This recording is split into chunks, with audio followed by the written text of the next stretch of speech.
and Brana Villamar from Group 9, and we will be doing a video analysis about the impossible dream. First question is, What is gender division of labor?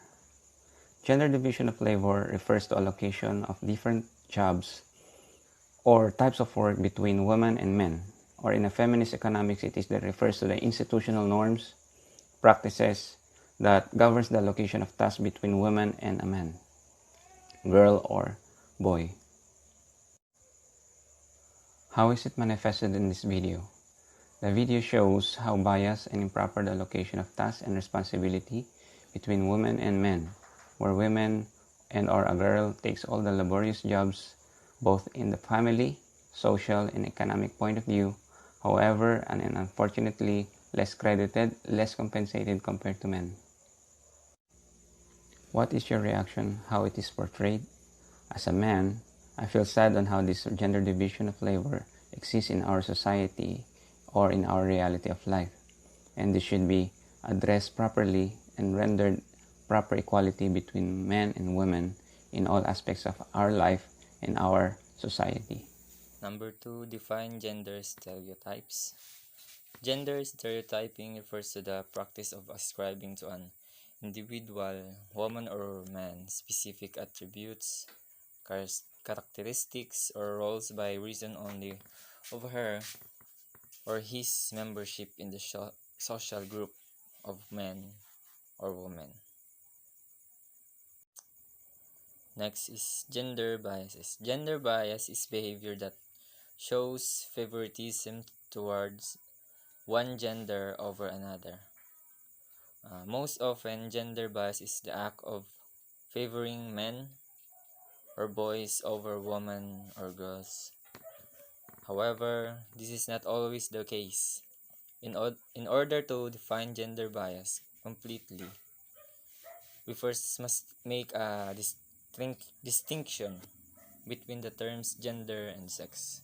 When we use the term gender, we mean socially constructed expectation and roles for women and men. For girls and boys, specifically, girls and women are expected to demonstrate feminine behavior, and boys are men are expected to act masculine. Next is gender discrimination.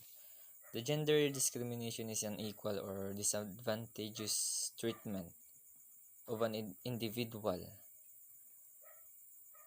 or group of individuals based on gender. One example of this is sexual harassment. Gender stereotyping is defined as an overgeneralization of characteristics, difference, and attributes of a certain groups. Gender stereotypes are dangerous because they can cause us to might be disoriented or in our perceptions. When individuals don't conform to our gender stereotypes, the results can lead discrimination and unequal or create unequal or unfair treatments to a certain person who chooses to defy people's assumption about his or her gender.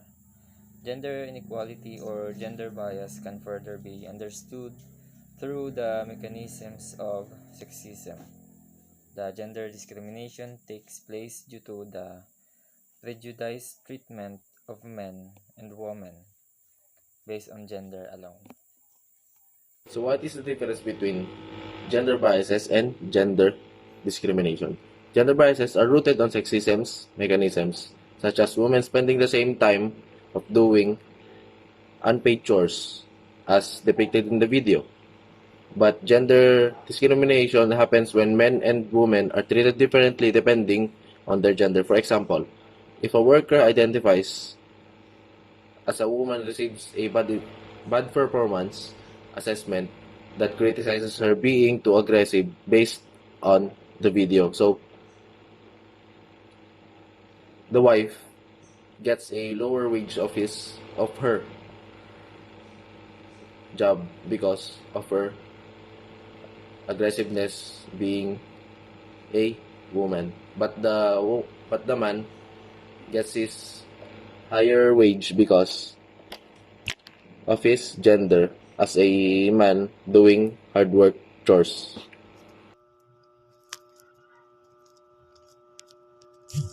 What are the managed functions of gender biases portrayed in this short video? Enumerate them and give your reaction. Gender bias is prevalent at work and even at home. The video illustrates men's dominance and women's mistreatment and abuse. It portrays how women have been victims of sexual harassment. The sad reality of women being catcalled was also reflected. Furthermore, it was shown in the video how men receive potential and better conditions than women. Clearly, women have to work harder than men plainly because of their gender. The wife on the video is paid lesser than his husband, even is deserved more. Lastly, gender bias was reflected by showing that women are responsible for household chores, meanwhile, while men aren't involved in this. Instead, men grow up believing that their responsibility is work and provide needs. The truth is, household chores can be done both of men and women, and the profession can be done both men and women as well. Women at weaker they just have been seen and was given chance. An example of the manifestation of gender bias portrayed in the short video is that we always think that all females should do the household chores like cooking, cleaning, doing the laundry, and etc. That is what we are used to. But we should know that responsibilities like that should be divided to both male and female. Just because sometimes the males do the hard work doesn't mean the females should do all the chores. It should be based on the availability of a person and not on one's gender.